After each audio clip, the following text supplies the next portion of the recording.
de la Fédération de Russie, jour de la Russie.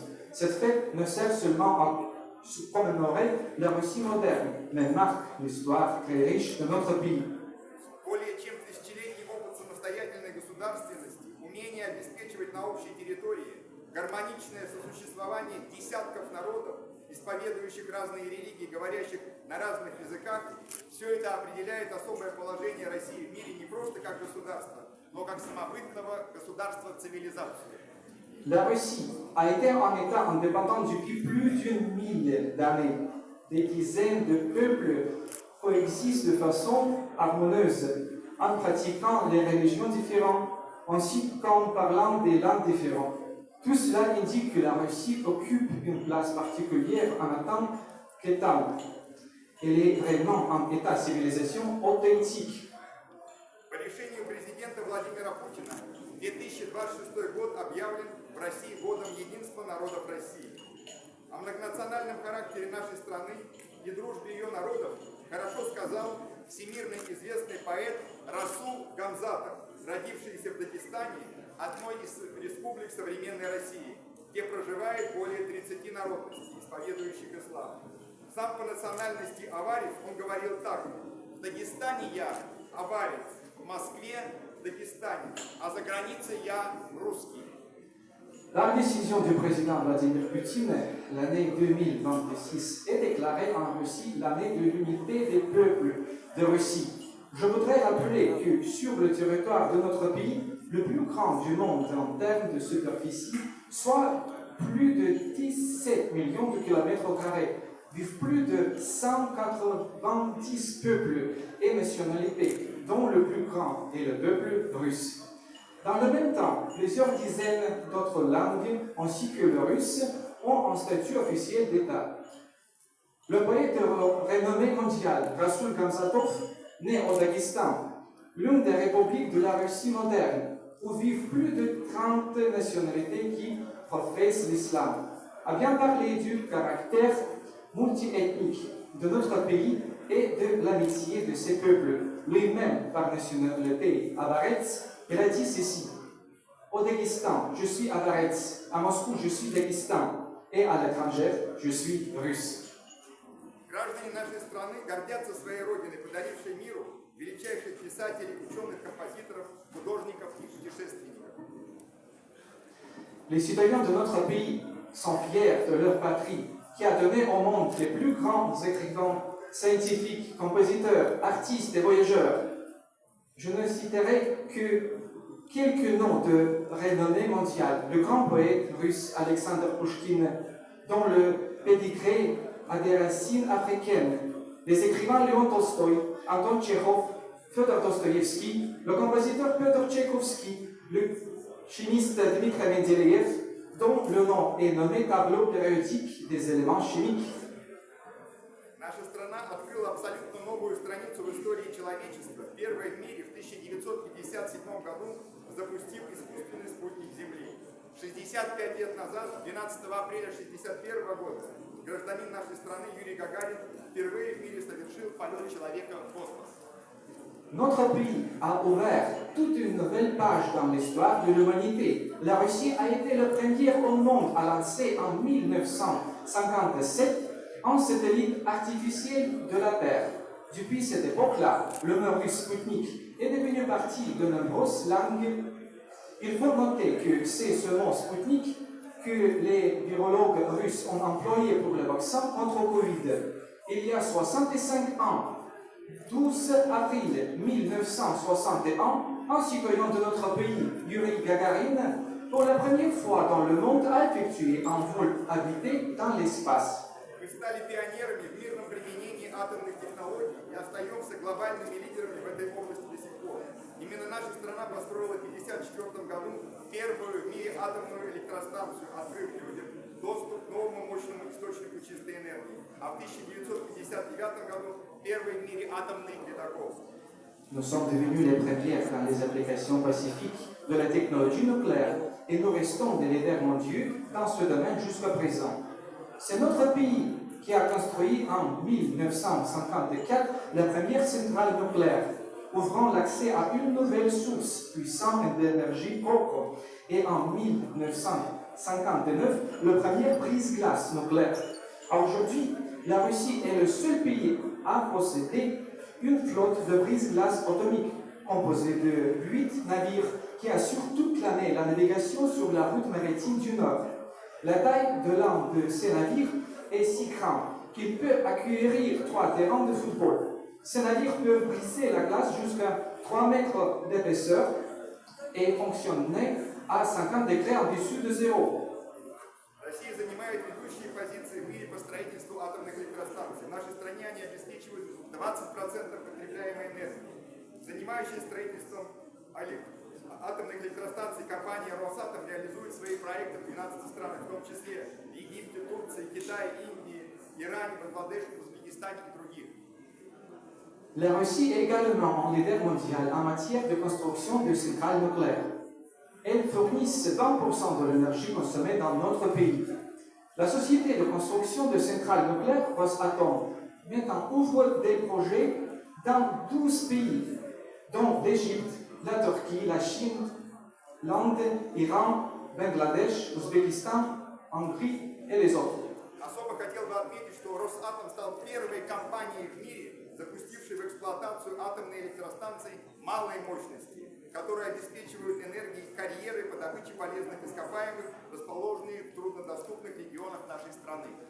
Je voudrais encore souligner que Rosatom est devenue la première entreprise au monde à mettre en service des petits réacteurs modulaires qui fournissent de l'énergie aux carrières minières situées dans des régions difficiles d'accès de notre pays. Для защиты нашей страны наши ученые и инженеры создали мощный ядерный щит, который обеспечивает ядерный паритет с Соединенными Штатами. На вооружение нашей страны поступили межконтинентальные ракеты «Сармат». Проходит испытание уникальная межконтинентальная крылатая ракета «Буревестник». Pour protéger notre pays, nos scientifiques et ingénieurs ont créé un bouclier nucléaire puissant qui assure la parité nucléaire avec les États-Unis et d'autres pays occidentaux. Plus récemment, les forces armées russes ont reçu des missiles intercontinentaux Sarmat, bien supérieurs à leurs homologues occidentaux. Un missile de croisière intercontinental unique Burevestnik avec un moteur représentant une centrale nucléaire de petite taille qui rend la portée et le temps de vol du missile presque illimité et en cours d'essai. Преданность Родине, чувство глубокого патриотизма, верность нравственным ценностям и духовным устоям помогали нашему многонациональному народу побеждать в самых суровых испытаниях. Россия всегда давала достойный отпор тем, кто посягал на ее суверенитет и независимость.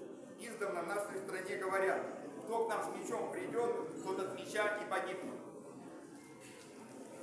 Le dévouement à la patrie, le sens du patriotisme profond, la fidélité aux valeurs morales et aux principes spirituels ont aidé notre peuple multiethnique à surmonter les défis les plus difficiles.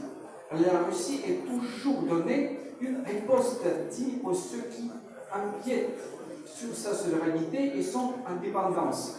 Depuis longtemps, on dit en Russie, qui viendra à nous avec l'épée, des regards de l'épée. В 1812 году русские войска не только разгромили армию Наполеона Бонапарта, но и триумфально вошли весной 1814 года в Париж. 9 мая 1945 года, после 4 лет войны, была полностью разгромлена и подписала в Берлине акт о своей безоговорочной капитуляции фашистская Германия. Однако слова премьер-министра Великобритании Черчилля о том, что именно русская армия выпустила кишки из германской военной машины, на Западе давно забыли. Сражаясь с фашистской Германией, Советский Союз заплатил высокую цену. 27 миллионов советских людей не вернулись с полей сражений, были замучены в концлагерях, умерли от голода и болезней. Сегодня западные политики хотят придать забвению решающую роль нашей страны в разгроме гитлеровской Германии, в освобождении Европы от нацизма. Более того, они поддерживают и финансируют нацистский режим на Украине. C'étaient les troupes russes qui ont non seulement vaincu en 1812 l'armée de l'impérateur français Napoléon Bonaparte, qui a envahi la Russie, mais qui sont également entrés au printemps de 1814 à Paris avec le triomphe. Le 9 mai 1945, après 4 ans de guerre, l'Allemagne fasciste fut complètement vaincue à signer à Berlin l'acte de capitulation inconditionnelle. Cependant, les paroles du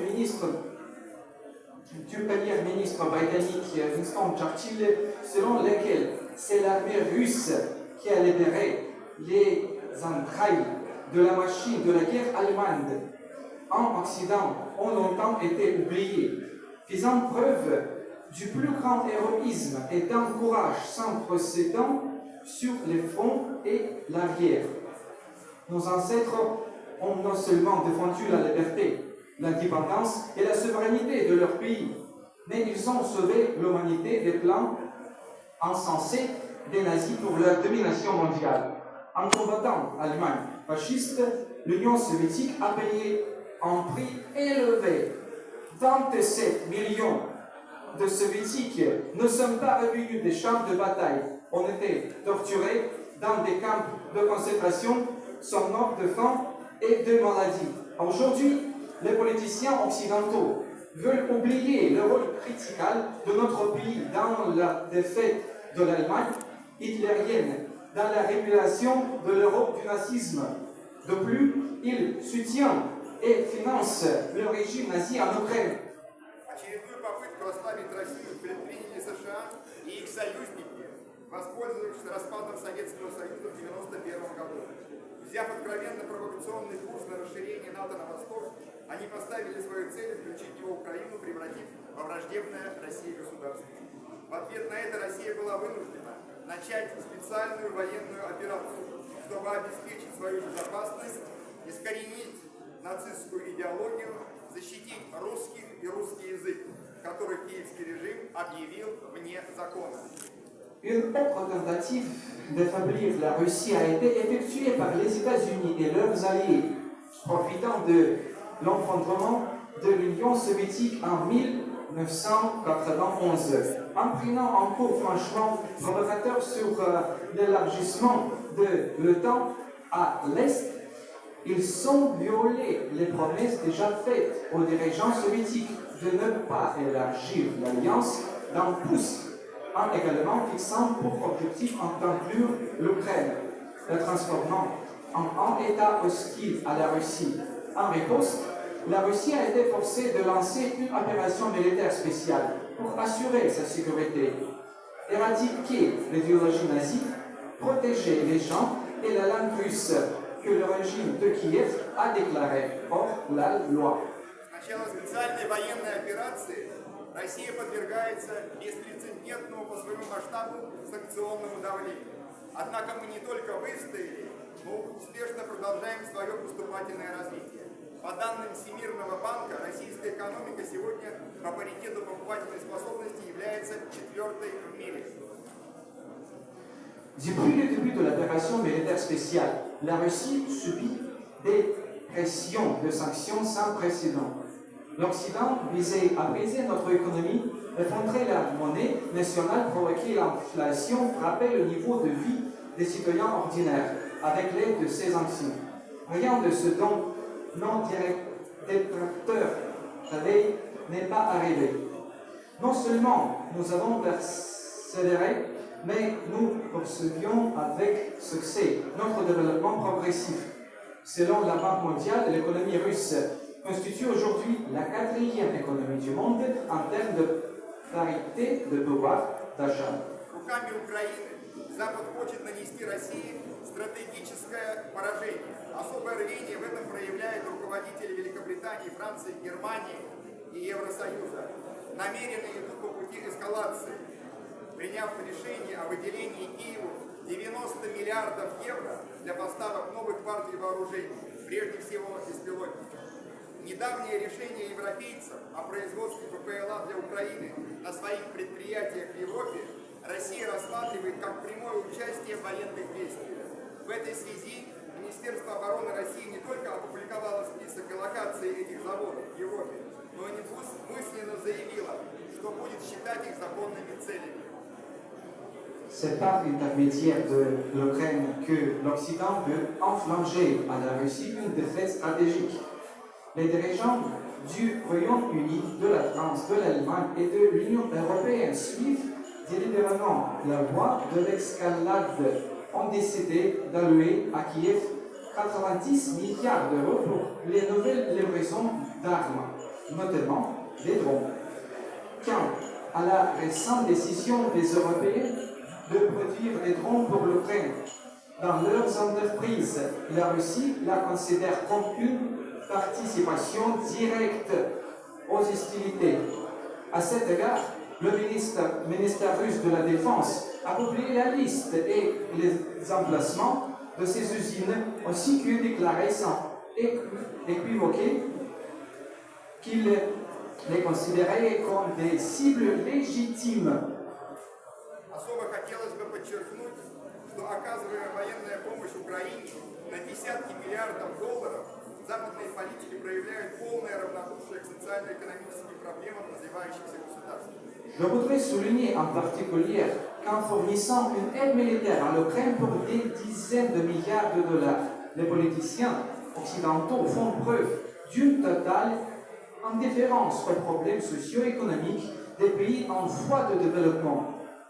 Проигрывая на поле боя, Киев при поддержке своих западных спонсоров перешел к тактике террора против мирного населения России.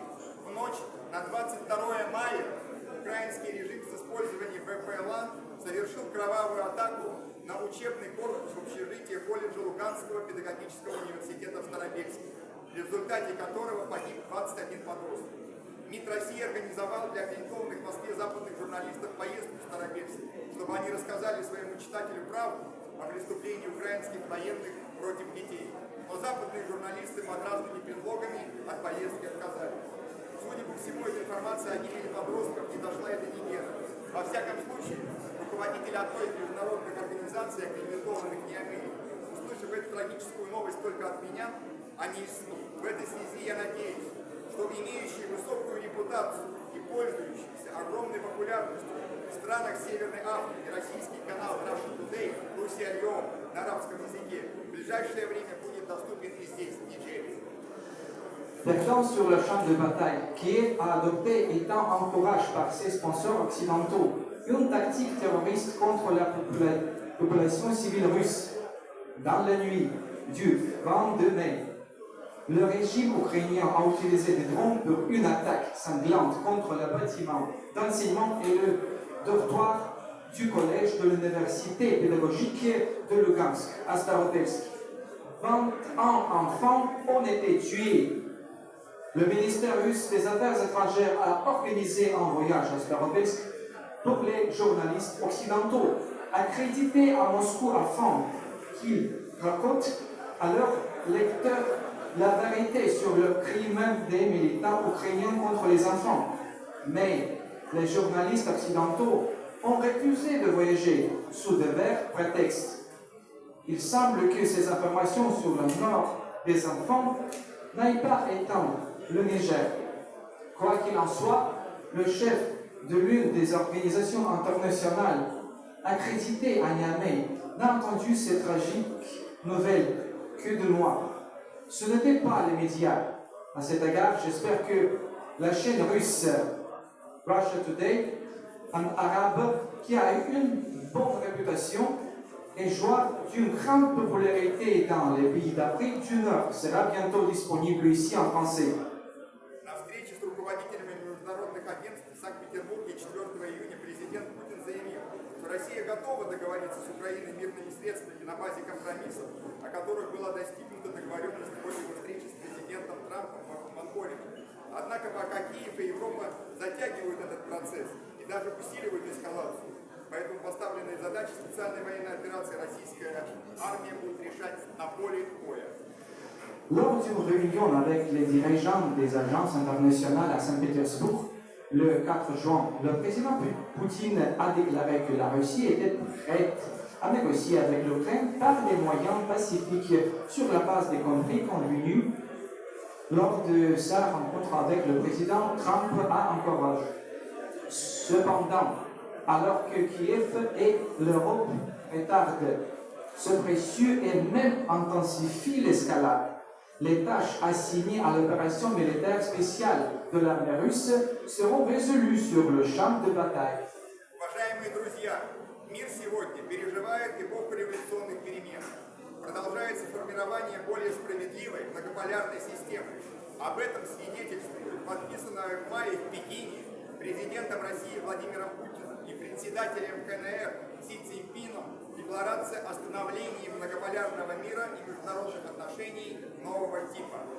Необратимо уходит в прошлое модель мирового развития, которая столетиями обеспечивала опережающий экономический рост колониальных держав за счет присвоения ресурсов Африки, Азии и Латинской Америки.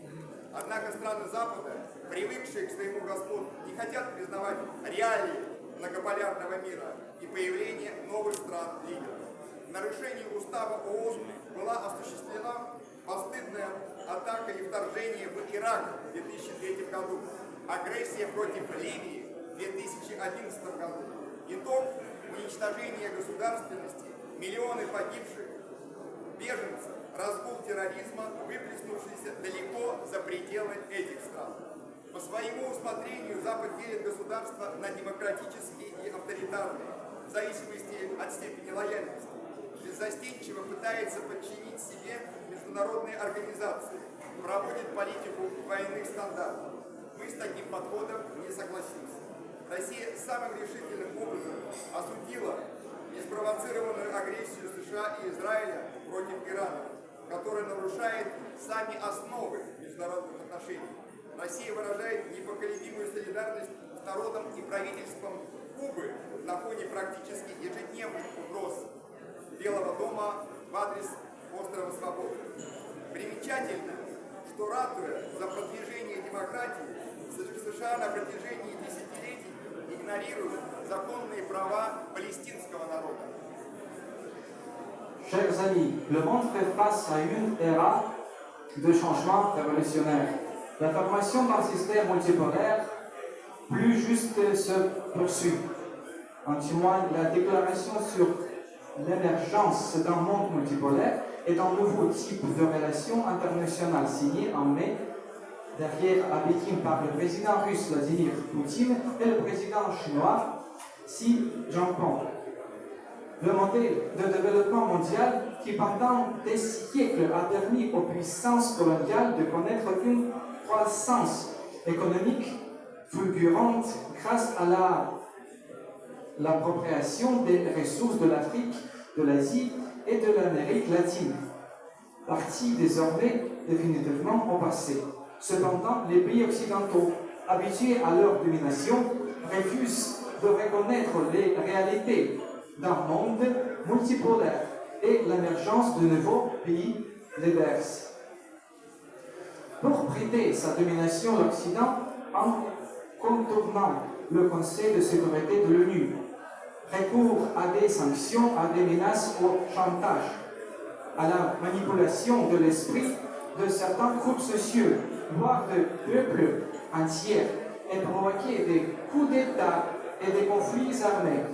Afin de s'ingérer dans les affaires intérieures des États, on impose activement une idéologie néolibérale qui va à l'encontre des valeurs spirituelles et morales traditionnelles, en violation de la Charte des Nations Unies. L'invasion honteuse de l'Irak en 2003, l'agression contre la Libye en 2011 ont été menées. Le résultat, la destruction de l'État, des millions de morts et de réfugiés, le terrorisme rampant éclaboussé bien au-delà de ces pays. À sa discrétion, l'Occident divise les États en démocratiques et autoritaires en fonction du degré de loyauté, tant sans vergogne de sous-juguer les organisations internationales, poursuit une politique de deux poids, deux mesures. Nous ne serons jamais d'accord avec cette approche.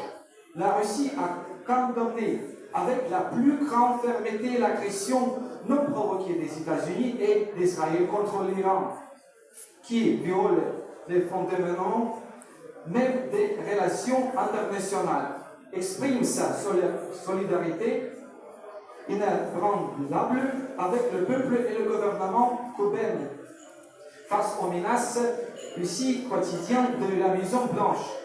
Il est à noter qu'en prenant la promotion de la démocratie, les États-Unis ignorent depuis des décennies les droits légitimes du peuple palestinien. Серьезную угрозу своему господству западные страны видят в России в ее самостоятельной внешней политике. Вот почему они не только хотят победить Россию на поле боя, но и устранить ее как геополитического конкурента. Открыто обсуждаются сценарии расчленения нашей страны, планы подрыва ее изнутри. Беспрецедентных масштабов достигла русофобия, запрет всего русского. Причина понятна. Россия и созданные при ее непосредственном участии такие организации, как ШОС, Евразес, БРИКС, являются движущей силой формирования нового справедливого порядка. На страны БРИКС сегодня приходится 50% всего глобального экономического роста, когда как на долю стран Большой Семерки менее 20%. Les pays occidentaux voient en la Russie et en sa politique étrangère indépendante une menace sérieuse pour leur hégémonie. C'est pourquoi ils souhaitent non seulement vaincre la Russie sur le champ de bataille, mais aussi l'éliminer en tant que concurrent géopolitique. Des scénarios visant à descendre notre pays et des plans visant à le déstabiliser de l'intérieur font l'objet de discussions ouvertes. La russophobie et l'interdiction de tout ce que est Russie ont étant des proportions sans précédent. La raison est claire. La Russie est l'organisation créée avec sa participation directe, telle que l'Organisation de coopération de Shanghai, l'Union économique eurasienne et le BRICS constituent le moteur de la mise en place d'un nouvel ordre mondial équitable. Les pays du BRICS représentent 50% de la croissance économique mondiale totale, tandis que la part des pays du G7 est inférieure à 20%. В чем же привлекательность БРИКС? Да в том, что входящие в эту организацию страны работают и принимают совместные решения на основе принципов равноправия, взаимного уважения, открытости и поиска баланса интересов. На этих принципах Россия строит свои отношения и со странами Африки. Пытаясь помешать африканским странам сотрудничать с Россией, некоторые западные политики открыто говорят: те, кто с Россией, будем наказывать. Подобные попытки обречены на провал, потому что наши африканские друзья хорошо понимают, что происходящие сегодня в мире изменения были бы невозможны без твердой и решительной позиции России. Как невозможно было в 60-е годы прошлого века освобождение от колониальной зависимости без твердой и принципиальной позиции Советского Союза. За годы сотрудничества наша страна подготовила для африканских стран более 500 тысяч специалистов, 500 000 неквалифицированных рабочих. Было построено более 300 промышленных предприятий, 155 объектов в области сельского хозяйства, включая ирригационные системы. Quel est l'attrait des BRICS? Oui, ce que les pays membres travaillent et prennent des décisions communes sur la base des principes d'égalité, de respect mutuel, d'ouverture et de recherche dans l'équilibre des intérêts. Sur ces principes, la Russie construit ses relations avec les pays africains, en essayant d'empêcher les pays africains de coopérer avec la Russie. Certains politiciens occidentaux disent ouvertement « ceux qui sont avec la Russie seront punis ». De telles tentatives sont vouées à l'échec, car nos amis africains sont bien conscients que les changements qui se produisent dans le monde aujourd'hui ne seraient pas possibles sans la position ferme et décisive de la Russie.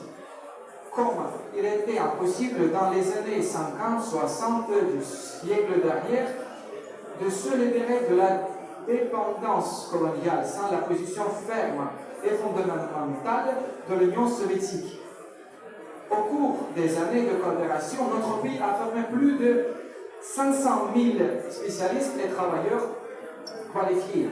Plus de 300 entreprises industrielles ont été construites, 155 installations agricoles, y compris des systèmes d'irrigation.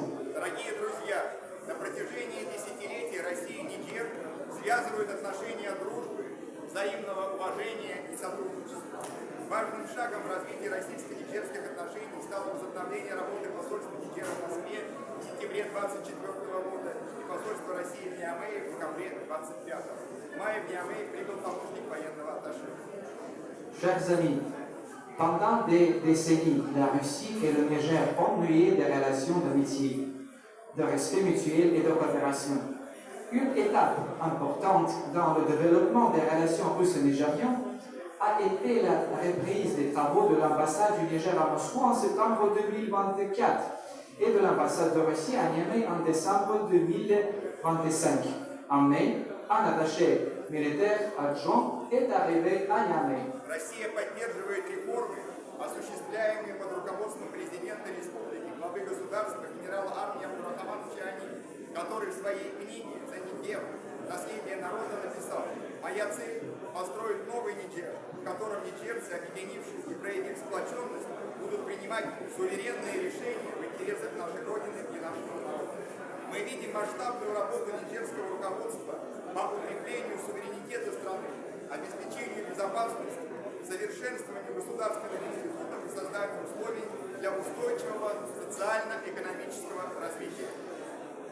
La Russie soutient les réformes mises en œuvre sous la direction du président de la République, le chef de l'état général de l'armée, Abdourahmane Tchiani, qui, dans son livre pour le Niger, Héritage du peuple, a écrit « Mon objectif est de construire un nouveau Niger, dans lequel les Nigériens, unis et unis, prendront des décisions souveraines dans l'intérêt de notre patrie et de notre peuple. » Nous voyons un travail du gouvernement nigérien d'envergure visant à renforcer la souveraineté du pays, à assurer la sécurité, à améliorer les institutions de l'État et à créer les conditions d'un développement socio-économique durable.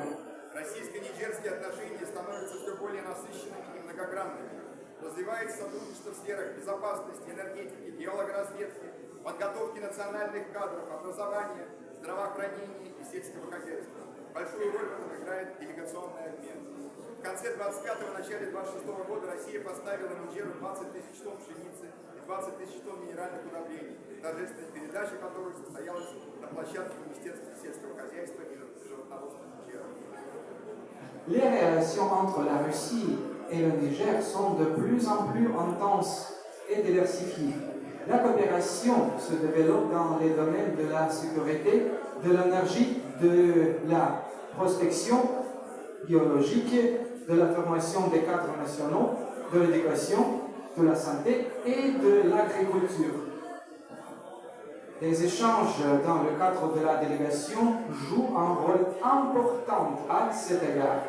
À la fin 2025 et au début 2026, la Russie a livré au Niger 20 000 tonnes de blé et 20 000 tonnes d'engrais minéraux, dont la remise officielle a eu lieu dans les locaux du ministère de l'Agriculture et de l'Élevage.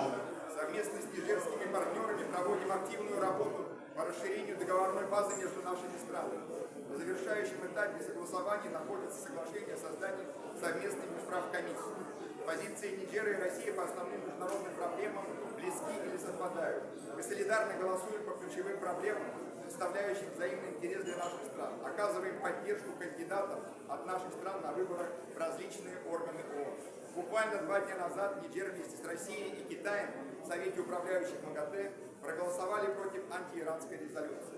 Мы рады видеть нигерских партнеров среди членов группы друзей в защиту устава ООН.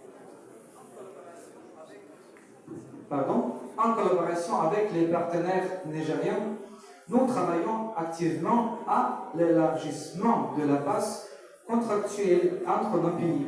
L'accord sur la création de la commission intergouvernementale conjointe russe-nigérienne pour la coopération commerciale, économique, scientifique, technique, ainsi que plusieurs autres documents sont au stade final de l'harmonisation. Les positions du Niger et de la Russie sur les principaux problèmes internationaux sont proches ou coïncidents. Nous votons solidairement sur les questions clés d'intérêt mutuel pour nos pays. Nous soutenons les candidats de nos pays aux élections dans divers organes de l'ONU. Il y a à peine 2 jours, le Niger avec la Russie et la Chine au Conseil des gouverneurs de AIEA a voté contre la résolution anti-iranienne. Nous sommes heureux de voir des partenaires nigériens parmi les membres du groupe des Amis pour la défense de la Charte des Nations Unies. Важное место в российско-нигерских отношениях занимает сотрудничество по военной линии. Выступая за укрепление суверенитета Нигера, Россия оказывает содействие в борьбе с терроризмом и осуществляет подготовку нигерских военных в рамках различных образовательных программ, а также по линии военных советников Африканского корпуса Министерства обороны России. Отдельно хотел бы отметить роль российских военнослужащих, которые вместе с военными Нигера в ночь с 28 на 29 января этого года отразили атаку террористов на аэропорт Ниамей. Высокий профессионализм россиян был отмечен лично президентом Абдрахманом Чиани. La coopération militaire occupe une place importante dans les relations russo-nigériennes. Prenant le renforcement de la souveraineté du Niger, la Russie contribue à la lutte contre le terrorisme et forme l'armée nigérienne dans le cadre de divers programmes d'éducation, ainsi que par l'intermédiaire des conseils militaires du corps africain du ministère russe de la Défense. Séparément, je voudrais souligner le rôle des militaires russes qui, avec les militaires du Niger, ont repoussé l'attaque terroriste contre l'aéroport de Niamey dans la nuit de 28 au 29 janvier de cette année. Le grand professionnalisme